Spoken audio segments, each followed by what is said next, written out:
everybody. Thank you so much for joining. I'm so glad you're here, and I'm thrilled to have my incredible guest with me today, Dionne Nicholls-Germain. She is amazing, you guys. I am so thrilled. And let me introduce you to Metal Back Roads and Highways, as well as Dionne's incredible background.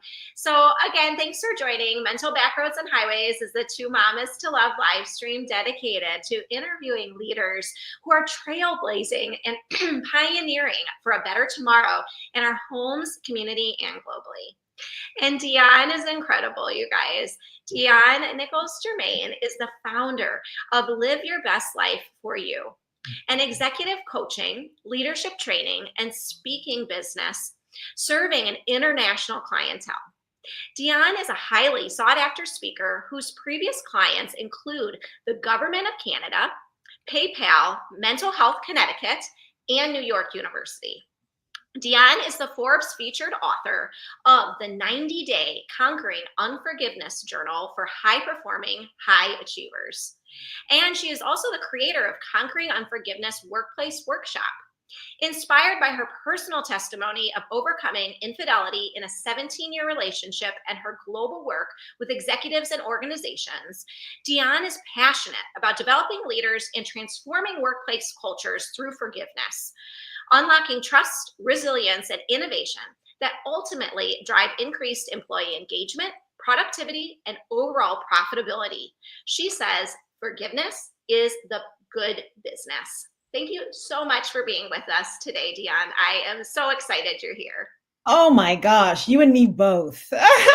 Even the way that this came together, I'm excited. But anyways, I'll let you dive in. Oh, I love it. Well, I just met Dionne like maybe 2 months ago now through our friend Courtney Beck. And I did your workshop through Courtney Beck with her book club, and it was incredible. I absolutely loved it. Oh, it was great. Everyone needs to check out what Dionne's doing. So Dionne, I don't want to speak for you. I would love for you to share. Tell us what your mission is and what everything that you're doing. Please tell us more.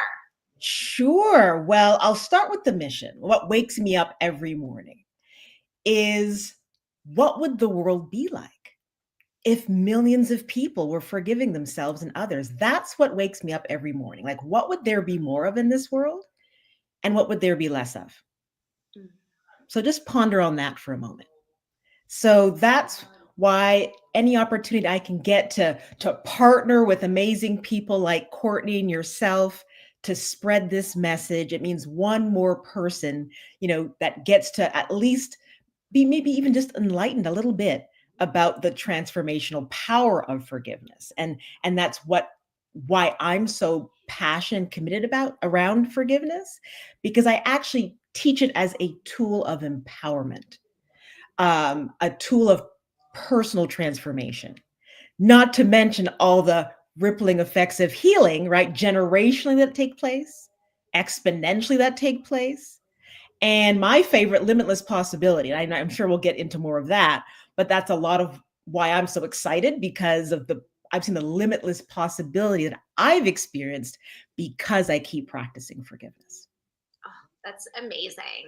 Tell us more about the power of forgiveness. It's just so amazing to hear like how really truly powerful and transformative it can be. Yes, well, you got a little gist of it in our book club, but I'll say first and foremost that forgiveness requires more of you. It requires you to slow down, right? Because when we're in our emotions, right, typically we are in either anger or frustration, disappointment, that feeling of betrayal. So when we're in our emotions, which we can't tend to rely on, right? They're fleeting, they come and go. So we can't let them lead. We have them for a reason, their information, their wisdom, but it's that opportunity to actually slow down, be willing to face what is, because that's actually what forgiveness is. So it's not compartmentalizing things or stuffing away our emotions, because they will resurface in some other way, right? We know this, whether that's in toxic relationships. Why am I in a cycle of these same types of relationships, for example? It could be showing up in a lot of self beat up, for example, if we don't find healthy ways to release it, much less, drinking and other things, right? So when we are able to do the work, whether that's through a coach, a therapist, we're going to talk about my journal, but journaling in general, right? Anything we can do to process our emotions, get that perspective, access to empathy, perhaps, right? To get us there so we can forgive, so we can be free, so we can make clearer, more empowered decisions. And when we are doing that from a more grounded place, we just know the outcomes are so much better. So true. So true. I love that. And I love, Dionne, the word freedom. I Yes. think that's so key for me, at least, like allowing myself to be free, Hmm. right? Yes. So I love that you're honing in on that, because a visual, right? When you are carrying the burden, the hurt of that person for years, it could be years at a time. Yeah. I've actually worked with people who were holding on to things for over 40 years. And that is a 1,000-pound weight that literally you're carrying with you mentally, physically, emotionally, relationally, financially, because we're in relationship with everything. And so that's why that weight that we're carrying can take such a toll on us in so many ways. So yeah, it's heavy. And if you notice, even physically, talking about our last book club session where we actually brought in a somatic expert, Amy Looper, you can physically start to see the lightness on someone and the freedom when they start releasing those negative, heavier emotions. Yeah.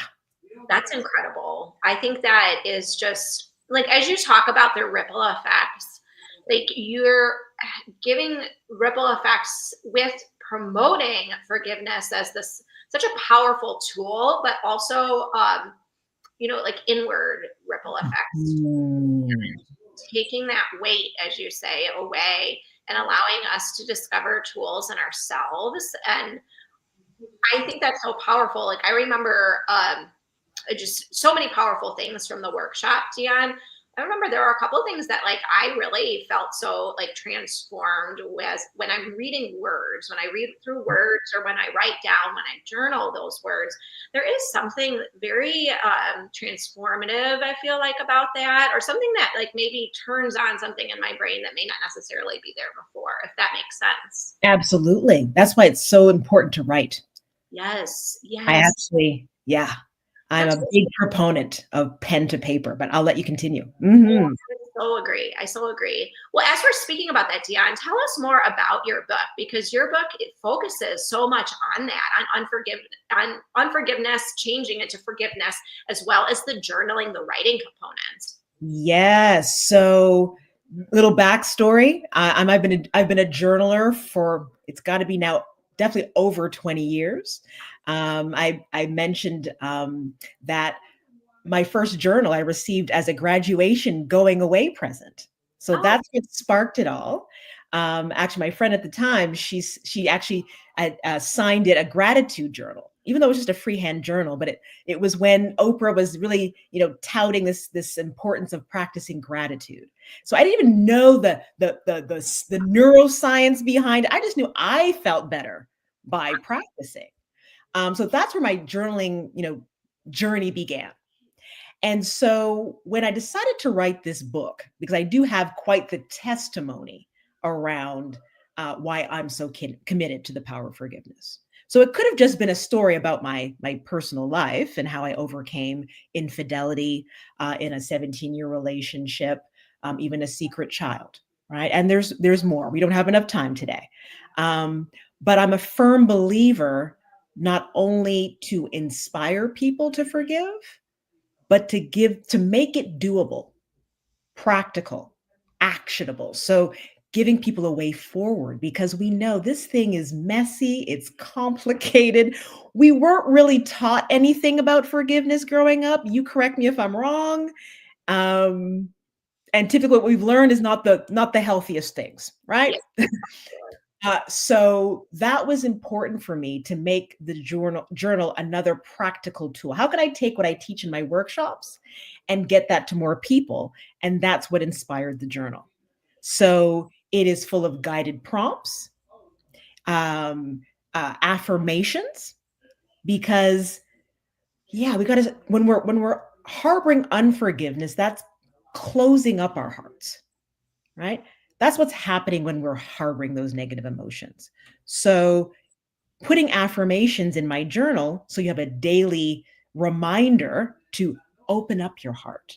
It's to start priming the heart towards more love, which is essentially what forgiveness is. Powerful quotes. Again, you don't have to take my word for it. Look at all these very brilliant people, from Maya Angelou to Viktor Frankl, who are touting the importance of slowing down, processing, and choosing a higher, more intelligent way to respond to betrayals, the setbacks in life. Then you have your daily morning and evening routine, because we know we're busy people. We got a lot pulling at us.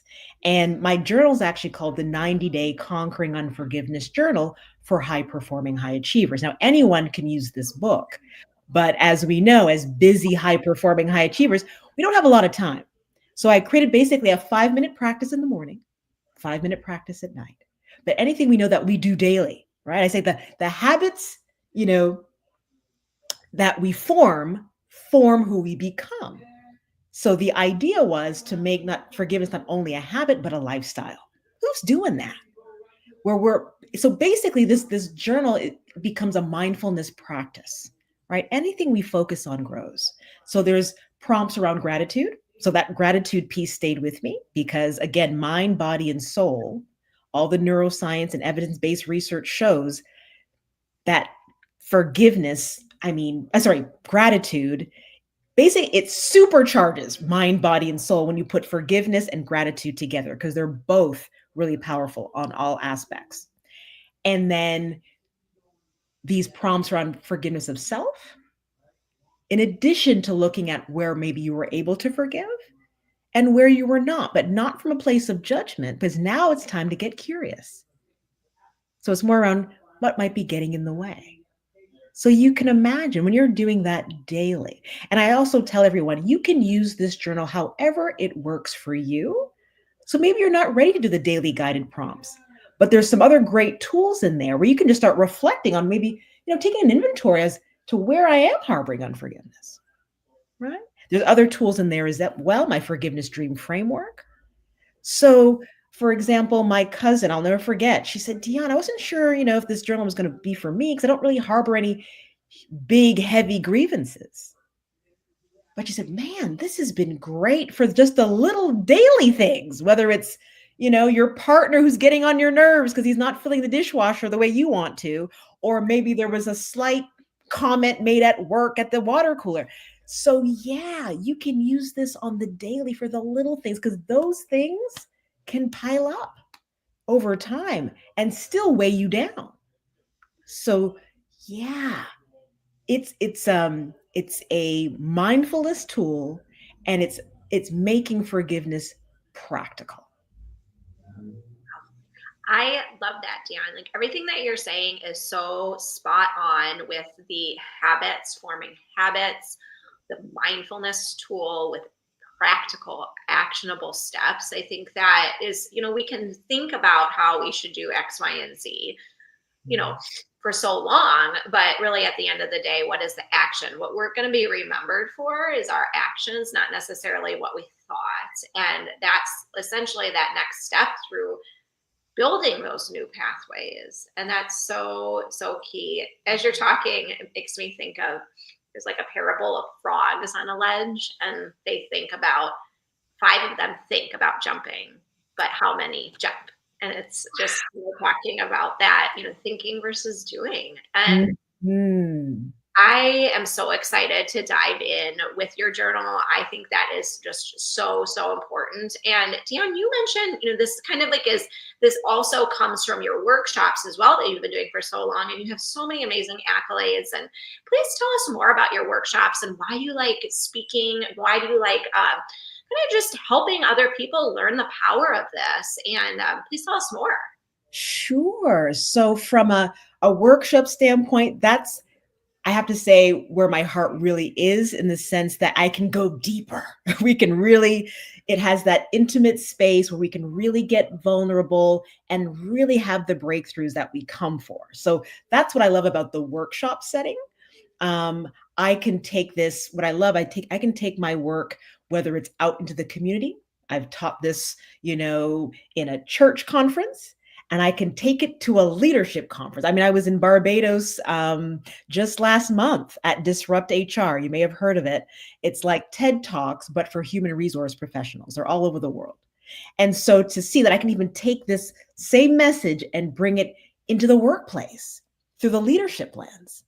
And so I love speaking about it. I can still, it's funny. I just met with someone I spoke with. I spoke at a dinner for female leaders. It's called the Senior Executive Women's Network here in Connecticut. And I actually just met with one of the women who attended this week. And the fact that even just from a talk, that it can penetrate hearts and minds. There can be a shift that they'd want to actually take the next step. And maybe whatever bubbled up, they'll actually want to, explore it and do the healing work that's needed. Because I also find this is something else I also talk about when it comes to forgiveness. I find the more healed and whole we are, we can more also fully show up in our purpose. Or sometimes when we're feeling blocked about what we think our next thing is, many times you might actually need to check your heart. There may be something there that's blocking you or not fully allowing you to fully show up in that purpose. So that's another reason why I get excited about taking this message wherever I can. So it's about creating more collaborative spaces, creating more hold and heal families, and at the same time, so we can be more available for those who are attached to us in terms of our purpose and why we're on this planet.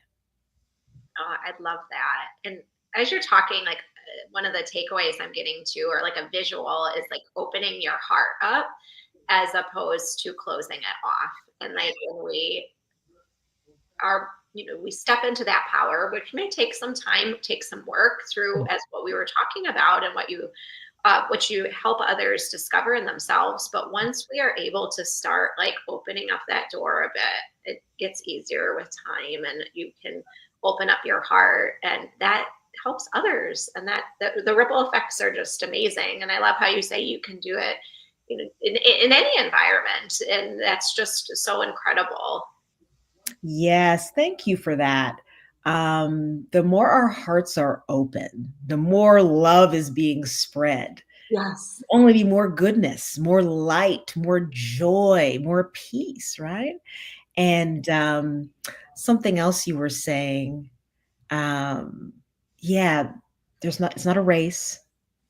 There's no one way to forgive, by the way. Forgiveness can look very many different ways. It's what best suits your situation. And you could have multiple situations, and all of them could have different approaches for you to get to forgiveness. Sometimes it might be reconciliation, sometimes not. But you can still release that person so you can be free and available. I think I mentioned in one of our sessions, because I always ask the question, why are you here? And whether it's from the leadership standpoint at work, but we are also leaders in our homes. And I know your program is all about leading in our homes, at work, and in our communities.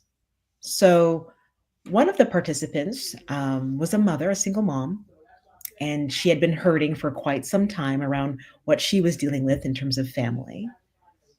But she realized that hurt people, but healed people heal people. She wanted to be more present. That's another thing. When we're ruminating, when we're in our swirl of our emotions and still stuck in the past, we can't be fully present in our future. And she wanted to make sure she was more present for her son, and he was special needs. So he even needs that extra care and attention. And so for her, it was really important as a leader in her home and what she wanted to model for her son, much less be able to love him fully the way he deserves to be loved. She had healing to do. And we haven't touched on this piece, but we haven't even talked about accountability and ownership. Because there's a whole lot of that when it comes to forgiveness. Because if we're only blaming the other person, we'll never get what we're supposed to get in terms of, again, our growth, our transformation. So she realized she had to own her own healing journey so she could be the mother she wanted to be. So powerful. And I think that's so key of, I love that perspective because I think it's so powerful and also just such a different paradigm of hurt people, and healed people, heal people. And you have to kind of take a step back and see, like, I know I don't want to go on a tangent with it, but it's just something that real quick, I know for me, one time I had a camera running, like one of those just cameras in the house, and I forgot to turn it off, and I realized I scolded my daughter. I don't remember how old she was at the time, but younger. And I don't remember what I said, but I remember thinking like, oh, I think I scolded her too much. Maybe it was too harsh or something. But it probably was fine. But then I listened to it. It was so different. Like I was in my head, I thought I was like, like I was so like, this is why I was doing this. But when I actually listened or watched the recording, it's like, gosh, I just look like an angry mom. Like that's all I look like. And it just was so eye-opening. And I think that was the first time I realized that powerful observation that I think can be so transformative and a gift to realize, because I don't think if I saw that I would have known that I needed to change myself in that way. If that makes sense, Dionne. It does. So that's why we do need people we trust around us, because we can't always catch it. We have blind spots. You happen to have a camera running, but that's why we do need a trusted friend, a coach, a therapist, so they can see what we don't see, first of all. And at the same time, the more we just practice pausing, self-reflection, you may not have gotten the full gist of it from a recording, but at least you still took the time to say, hey, I wonder if I might have been too harsh. You did take that moment. And so there's that accountability. Doesn't mean what happened. And that's that whole idea of forgiveness also in general, right? Doesn't negate what happened. There was still a breakdown, but it's how am I responding to it? And I want to remind people that being in integrity doesn't mean you always get it right? We're human. It's really about how you clean it up, because that's when you really see who the person is, because that takes humility, that's vulnerability, to actually take time to look at yourself and then admit, hey, I could have handled that a little differently. So again, that's where that's where the growth takes place. And so we're less a victim in any situation, because you could have now just stayed in self beat up. That is a form of unforgiveness towards self, shame, guilt. You could have done that. But because you chose to own, be responsible. Now, responsible is not blaming. That's just want to make that distinction. Being responsible is taking ownership and accountability for how you responded. And then I have a very good feeling you went back to your daughter at some point and modeled what it means to say, hey, I apologize. Mommy could have handled that better. Right? Oh, absolutely. And I think I love the growth mindset, because we talk about that.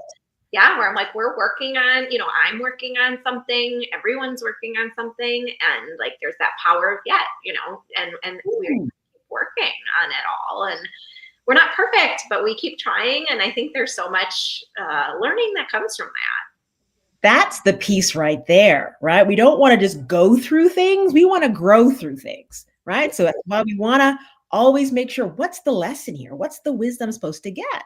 And so I love what you shared there. Growth mindset. That's what you literally modeled for her, and she got to witness. And it's never too early, right? So I'm so happy to hear you're already, working on that with her. And if you really delve into Carol Dweck's work, which I have a feeling you already have, there are three components, right? So the three components are: one, acknowledging the emotions, allowing yourself to process them because they're valid and they matter. So that's the first step. But a very key component to the growth mindset is actually self-compassion. So true. Of course I would feel this way. I kind of flew off the handle. I saw the impact on my daughter. Of course I'd feel a little bit of shame or harsher towards myself around that. But then the third piece is, okay, so what am I supposed to learn from this? What am I supposed to gain from this situation? Because in every situation, there's always an opportunity, right? And so, yeah, that was growth mindset, A plus.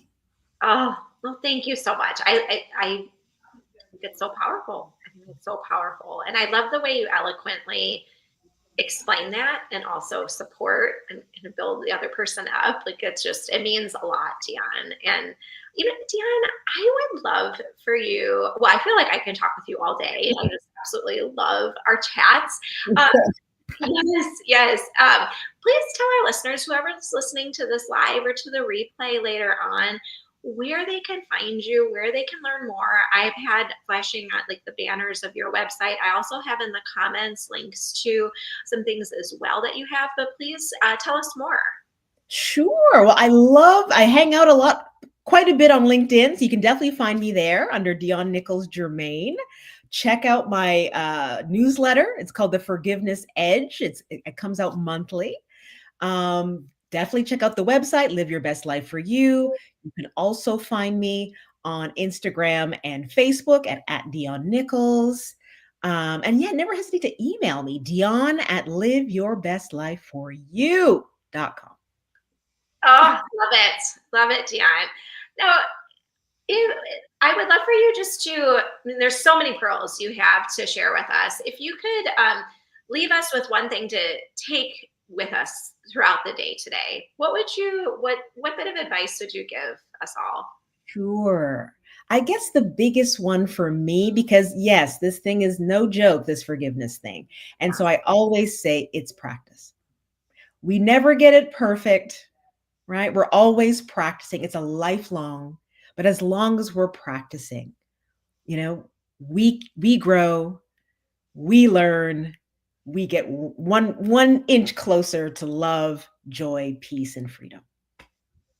So beautiful. So beautiful. I love the practicing, and I'm going to keep practicing and keep up the growth mindset. And I love how you're cheering us all along the way. Yes. Thank you so much for having me. This was awesome. Oh, thank you so much, Dionne. Well, I hope you have a wonderful day. And thank you to everyone who's been making comments. Courtney, I noticed that you had made a comment. Thank you so much. And thank you to everyone here. Really appreciate y'all. So take care and love y'all. Bye.